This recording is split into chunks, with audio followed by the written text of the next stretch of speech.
नमस्कार दोस्तों, आशा करता हूँ आप लोग अच्छे होंगे।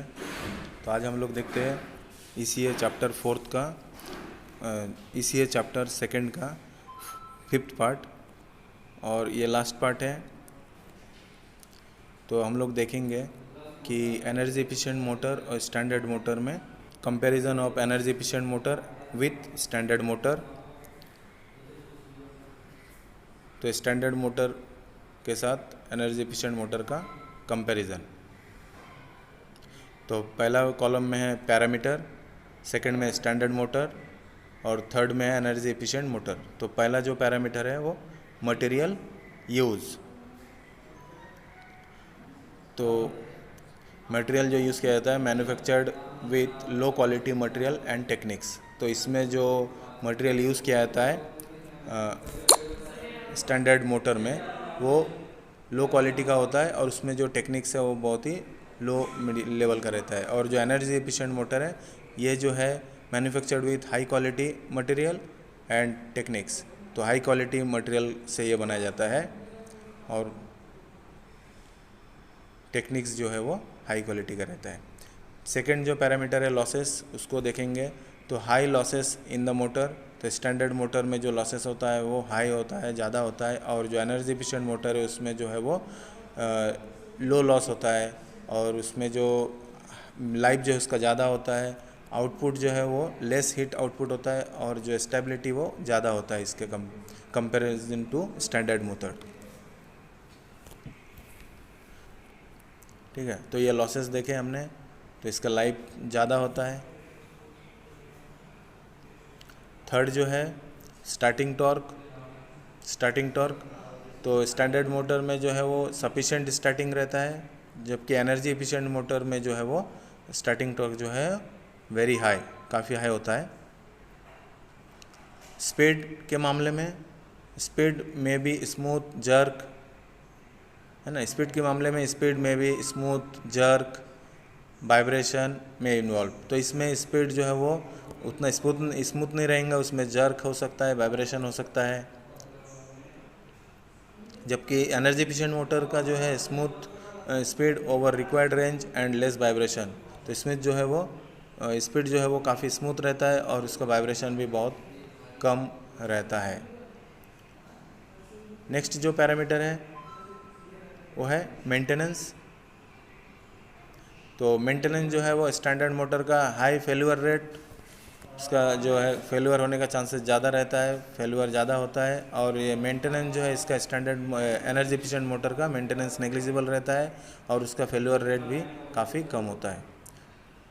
नेक्स्ट जो सिक्स्थ पैरामीटर है ऑपरेटिंग टेम्परेचर। ये हाई स्पीड जो है हाई टेम्परेचर पे कोई प्रॉब्लम एट हाई टेम्परेचर, उसमें एट हाई टेम्परेचर में उसमें प्रॉब्लम आता है, कभी कभी फेल्यूर हो सकता है, ब्रेकडाउन होता है। तो हाई टेम्परेचर पे ये ऑपरेट जो है इसका दिक्कत है। और एनर्जी एफिशिएंट मोटर जो है हाई टेम्परेचर पे स्मूथली ऑपरेट होता है, उसमें कोई दिक्कत नहीं है, वो टिका रहता है, कोई प्रॉब्लम क्रिएट नहीं होता है। नेक्स्ट जो पैरामीटर है इफ़िशिएंसी जो है स्टैंडर्ड मोटर का मॉडरेट है, यानी ठीक ठाक ही है। और एनर्जी एफिशिएंट जो मोटर है उसका इफ़िशिएंसी जो है ज़्यादा है कंपेयर टू स्टैंडर्ड मोटर।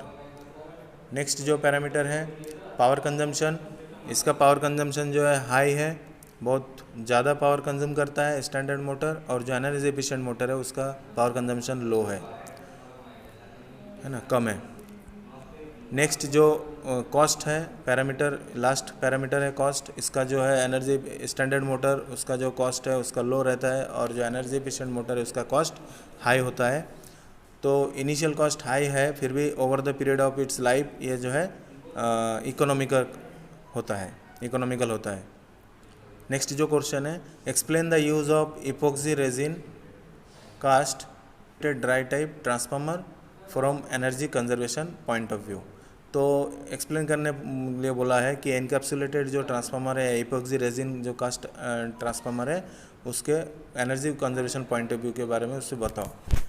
तो एनर्जी इपोक्सी रेजिन कास्ट या फिर ड्राई टाइप जो ट्रांसफार्मर है उसका कोर जो है वो कोर जो बना होता है वो CRCGO M4MS, ये कोड का जो मटेरियल है, हाई क्वालिटी का मटेरियल उसका बना हुआ रहता है, जिससे कि इसका जो रिएक्टेंस जो है वो मिनिमम रहता है और कोर लॉस जो है वो लो रहता है, कम होता है।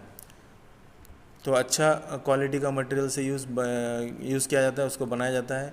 उसका रिएक्टेंस जो है, जो opposition to the flow of flux, वो लो रहता है और लॉसेस भी इसका लो रहता है, कोर लॉस जो है कम होता है।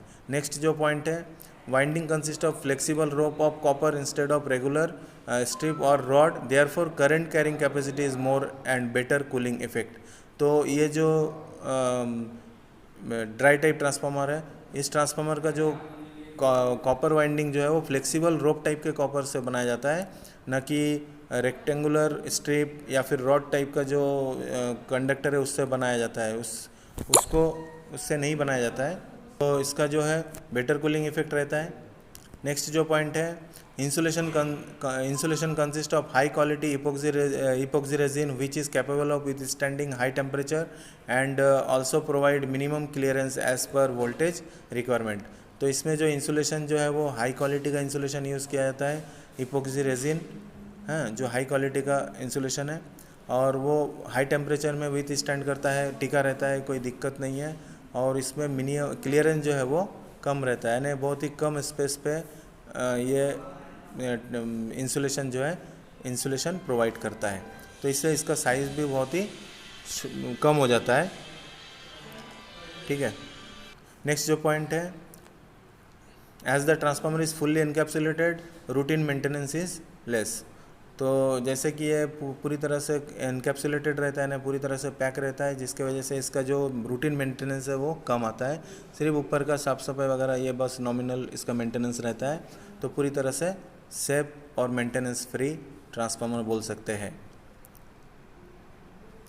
नेक्स्ट इसके बारे में मेंटेनेंस फ्री है। नेक्स्ट जो पॉइंट है, as cooling oil is absent the total weight of the transformer is less. तो इसमें जैसे कि बोला गया है कि ऑयल जो है इसमें नहीं रहता है, कूलिंग पर्पज़ के लिए जो ऑयल है वो नहीं रहता है, जिसकी वजह से इसका वेट जो है वो कम हो जाता है, वेट इसका कम हो जाता है। Next, due to less weight, अब इसका वेट कम होने की वजह से इसका जो लोडिंग अनलोडिंग जो है वो इजी हो जाता है। जैसे ट्रांसफार्मर को लोड करके साइट पे लेके जाना है, जहाँ पे इंस्टॉल करना है, उसको अनलोड करना है वहाँ पे, तो ये उसका वेट कम होने की वजह से ये बहुत ही इजीली हो जाता है, बहुत ही आसानी से इसको लोडिंग अनलोडिंग कर सकते हैं। नेक्स्ट जो पॉइंट है, in the absence of oil there is no need of regular testing of dielectric strength of oil and filtration of oil. तो जैसे कि इसमें ऑयल रहता ही नहीं है, इसलिए इसको रेगुलर जो है वो टेस्ट करने की ज़रूरत नहीं है, उसका डाइलेक्ट्रिक स्ट्रेंथ टेस्ट करने की ज़रूरत नहीं है, और फिर उसको फ़िल्टर करके रिफ़िल करने की भी ज़रूरत नहीं है, क्योंकि जो ड्राई टाइप ट्रांसफार्मर है या एनकैप्सुलेटेड टाइप ट्रांसफार्मर है, इसमें ऑयल होता ही नहीं है, तो ये स्किप हो जाता है। तो अच्छा है, ये मेंटेनेंस फ्री है और ऑयल इसमें होता नहीं है। तो इस प्रकार का ट्रांसफार्मर जो है वो काफ़ी अच्छा है। अब ये जो है हमने 7 पॉइंट देखे इपोक्सी रेजिन या फिर ड्राई टाइप ट्रांसफार्मर के ऊपर। नेक्स्ट जो क्वेश्चन है, energy conservation techniques in fan, use of electronics regulator instead of conventional regulator. तो पहला जो पॉइंट है, एनर्जी कंजर्वेशन कैसे कर सकते हैं फ़ैन में, तो इलेक्ट्रॉनिक्स जो रेगुलेटर है उसको यूज़ करना है कन्वेंशनल रेगुलेटर के बदले। ठीक है। सेकंड जो पॉइंट है, फ़ैन जो है यूज़ करना है लो स्पीड पे, ना कि हाई स्पीड पे। तो जब ज़रूरत ना हो तो फ़ैन को लो स्पीड पे ही उसको यूज़ करें, जिससे कि वो एनर्जी कम कंज्यूम करेंगे। तो इस प्रकार से हम लोग एनर्जी कंजर्व कर सकते हैं फ़ैन में। तीसरा जो पॉइंट है, adjust the direction of ceiling fan so the air blow down. तो फ़ैन को इस प्रकार से एडजस्ट करना है उसके ब्लेड को कि एयर जो है उसका हवा जो है वो डाउन की तरफ ही फ्लो हो। तो नेक्स्ट जो पॉइंट है, make sure to turn off your ceiling fan when you leave the home and industry. तो ये कंफर्म कर लो कि फ़ैन जो है जब तुम रूम से निकलते हो बाहर या फिर अपने वर्क प्लेस से बाहर जाते हो, तो वो फ़ैन सीलिंग फ़ैन को टर्न ऑफ करके निकलना है। तो इस प्रकार से हम लोग एनर्जी कंजर्व कर सकते हैं। नेक्स्ट जो पॉइंट है, purchase energy efficient ceiling fan star rated. तो सीलिंग फैन स्टार रेटेड जो सीलिंग फैन है उसको परचेस करना है। जैसे कि एनर्जी एफिशिएंट सीलिंग फैन है उसमें स्टार मार्किंग रहता है। फिफ्थ जो 5 स्टार 4 स्टार 3 स्टार, इस प्रकार से जितना ज़्यादा स्टार रहेगा उतना उसमें एनर्जी कंजम्पशन कम होगा। इस प्रकार से हम लोग एनर्जी सेव कर सकते हैं। तो एनर्जी एफिशिएंट सीलिंग फैन को परचेस करना है स्टार रेटेड। और लास्ट जो है, don't forget to properly maintain your fan, keep it in good working condition. तो फैन को प्रॉपरली मेंटेन करना है, उसका मेंटेनेंस प्रॉपर करना है, जिससे कि वो अच्छे हालत में रहे, वर्किंग कंडीशन में रहे और एनर्जी भी वो काफ़ी कम कंज्यूम करेंगे।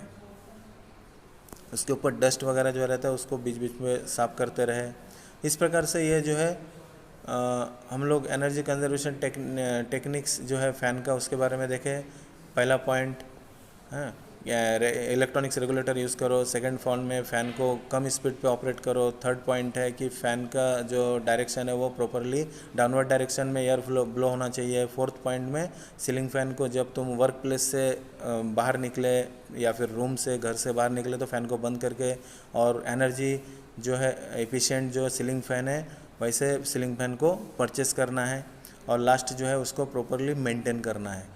ठीक है, प्रॉपरली उसको मेंटेन करना है। तो होप यू अंडरस्टैंड। और ये जो है 5 इसका पार्ट है। इसी चैप्टर 2 का अगर आपने नहीं देखे हैं तो पुराना सीरीज़ देख लीजिए। और उम्मीद करता हूँ आप लोगों को अच्छा लगा होगा। अगर अच्छा लगा है तो लाइक करो, सब्सक्राइब करो और अधिक से अधिक लोगों तक इसे शेयर करो। Thank you.